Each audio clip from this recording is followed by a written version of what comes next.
All right, ready for a deep dive into a place you might not expect. It's supermarket English today. Ooh, this is gonna be fun. I bet we find all sorts of interesting stuff. You'd be surprised. For our listeners out there, this deep dive is perfect for anyone who wants to use English in everyday life. Yeah, even just a normal trip to the supermarket, you can Sure. find a ton of useful phrases and vocabulary. So imagine walking into a big supermarket, right? All those aisles and colorful products. What's the first thing you decide? Cart or basket. It is. It's such a simple choice, but But it shows a lot about how people shop, even their culture. right, like some cultures, it's got to be the giant shopping cart every time. Others, little basket is all they need. I know, it's funny how that works. And even the words, shopping cart, it's all about what it does. And basket, that word goes way back, like Yeah. ancient history. Okay, let's go big today. We got our carts. And where do we end up first? Probably the produce section, right? It's so colorful. Yeah. All those apples, bananas, carrots. But there's one word you see everywhere now. Organic. Oh, yeah. Organic. It's not just a word anymore, is it? That's like a symbol. People really care about it now. I remember when organic was just for, like, health food people. Exactly. But now it's about sustainability, being healthy, maybe even showing off a little. Yeah, maybe. But you're right. It's on all the packaging, the ads. Prices are even higher for organic stuff. It really shows how language changes as our culture changes and what people want. It's wild how much one word can do. Changes how we see food, how much we pay, even if it's good for the planet. Absolutely. Okay, we've got our organic veggies. Now where do we head? Probably towards the dairy section, right? Milk, yogurt, cheese, I love the dairy section. But even here, things are changing. You see all the plant-based milk now. almonds, soy, oat milk. Yeah, they used to be like a weird thing you'd see in a health food store. Now it's everywhere. And the language has changed too. Plant-based milk. That phrase is everywhere. It's interesting how it tries to... Appeal to people who care about being healthy. Exactly. And it avoids any legal trouble from, the dairy industry. Oh, right. Because there's that whole debate, can you even call it milk? Exactly. It's like a battle over words. Who gets to decide what milk means and how that changes what people think? Okay, enough of the serious stuff. Let's go somewhere fun. The bakery. Oh, the smells in there. Bread, pastries. So good. But think about the words they use. Like, you could just say loaf of bread, but they say, Artisan sourdough with a golden crust and a tangy aroma. stop, I'm getting hungry. It's like the language itself wants to make you buy it. That's exactly it. Supermarkets don't just use words to give you information. They use them to make you feel something. Like, you need to buy that artisan loaf right now. Exactly. Okay, let's move on to the meat and seafood. Here, the language is much more straightforward. It's more about being clear. Boneless chicken breast, wild-caught salmon. Grass-fed beef, it's all about telling you exactly what you're getting. And this is where you see people actually talking to each other more. Asking for help. Excuse me, where's the ground beef? Or, do you have fresh oysters today? And for language learners, those little conversations are so important. You get to practice, try out new words. And it's fun to chat with the people who work there. You can learn about what's good, maybe find something new to try. It's like the supermarket has all these hidden language and cultural treasures just waiting to be discovered. Now, our last stop for today is the frozen food aisle. You know, for busy days or when you just don't feel like cooking. Ah, yes, the frozen food aisle. Such a symbol of modern life, always rushing, wanting things fast. But it's interesting how the language they use for frozen food... Tries to make it sound better. Exactly. Like, frozen food gets a bad rap, processed, not fresh. But now you see words like flash frozen and farm to freezer. It's all about making it sound quicker, higher quality. And then there's steamable vegetables, ready-to-bake meals. It's like they want to change how we think about frozen food, not processed, but preserved. It all comes back to language, doesn't it? Changing people's minds, making them want to buy things. Absolutely. All right, we've explored a lot of this supermarket already, and I'm ready for a break. Me too.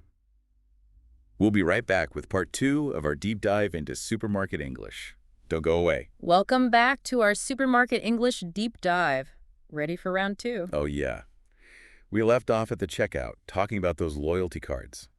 Do you have a loyalty card? It sounds so simple. It does, but it says a lot about how we shop now, doesn't it? Totally. It's like this whole strategy to get people to keep coming back to the same store. Right. Loyalty cards, they're all about making you feel like you're special, part of the club. and giving you discounts, rewards, all that. I mean, I admit it, I like getting those deals. It works, right? Makes you feel like you're winning somehow. But really, the supermarket wins too. Oh, you're right. They figure out what you buy, how often you shop. Mm. It's pretty smart. It is. But hey, let's step back for a minute.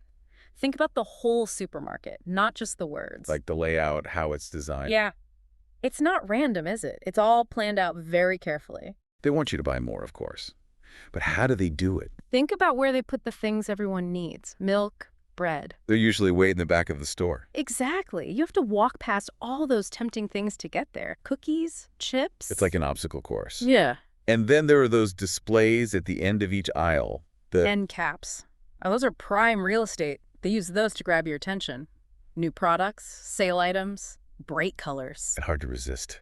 And then there's the language they use on the signs and ads. Yeah, the language of persuasion. Like Right. making you feel like you'll miss out if you don't buy it now. Limited time offer, while supplies last.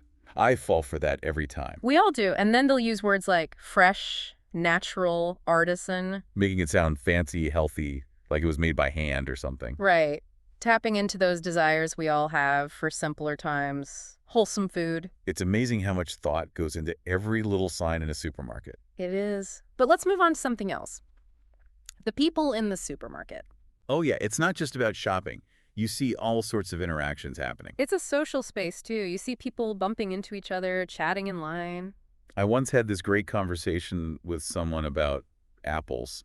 We were both trying to find the best ones for apple pie. I love those moments. You never know what's going to happen at the supermarket. And for people learning English, it's great practice. You might need to ask for help, read a label, or even just figure out how to... Apologize for bumping someone's cart. Yeah, there are definitely some unspoken rules in the supermarket. Oh, totally. Like, don't block the whole aisle with your cart. Don't cut in line. And all those little things, like how close you stand to people when you make eye contact. It's almost like a dance, figuring it all out. It is. And it's different in every culture. Like in some places, it's totally normal to start talking to strangers. In other places, it's considered weird.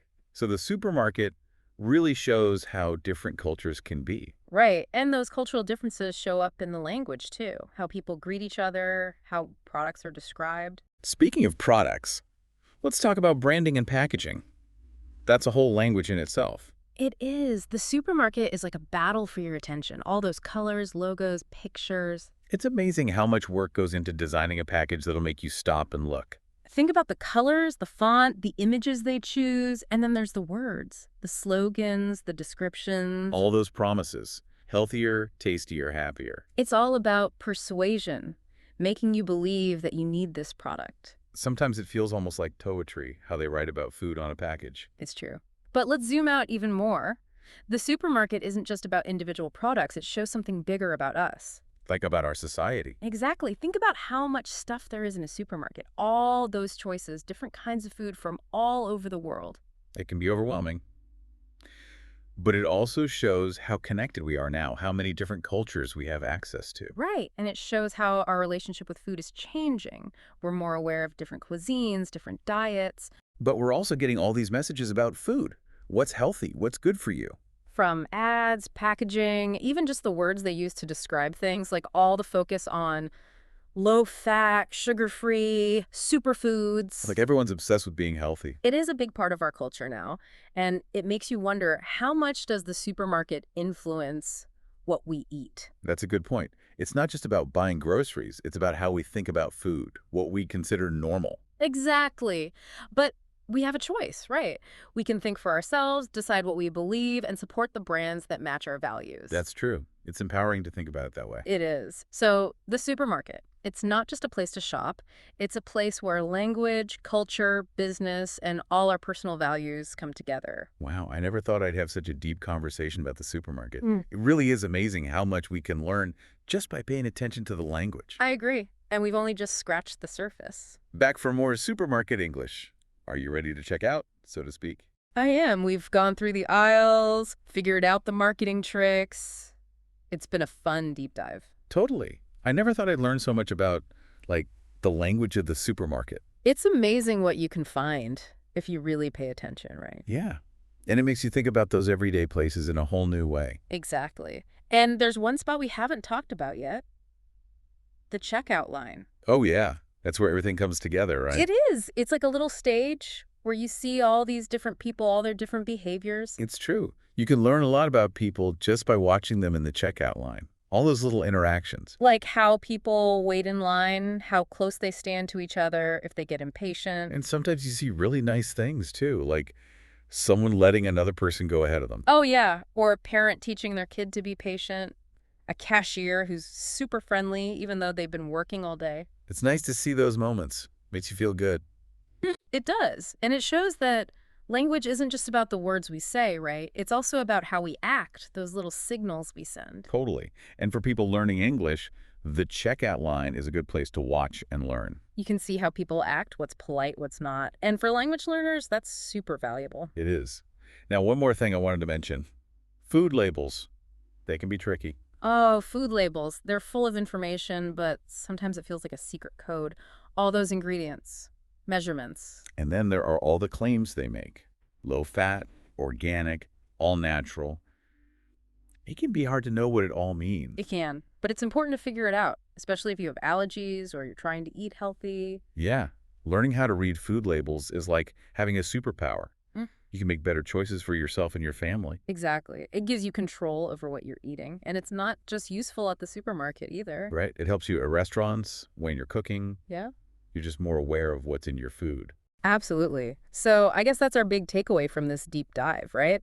Language is everywhere, even in the supermarket. It is. And it's not just about talking. It's about marketing, culture, psychology, all these things we've been talking about. Right. And for our listeners who are learning English, don't be afraid to practice in the supermarket. It's a great place to try out new phrases, see how language works in real life. And maybe even strike up a conversation with someone in the produce aisle. Exactly. You never know what you might learn.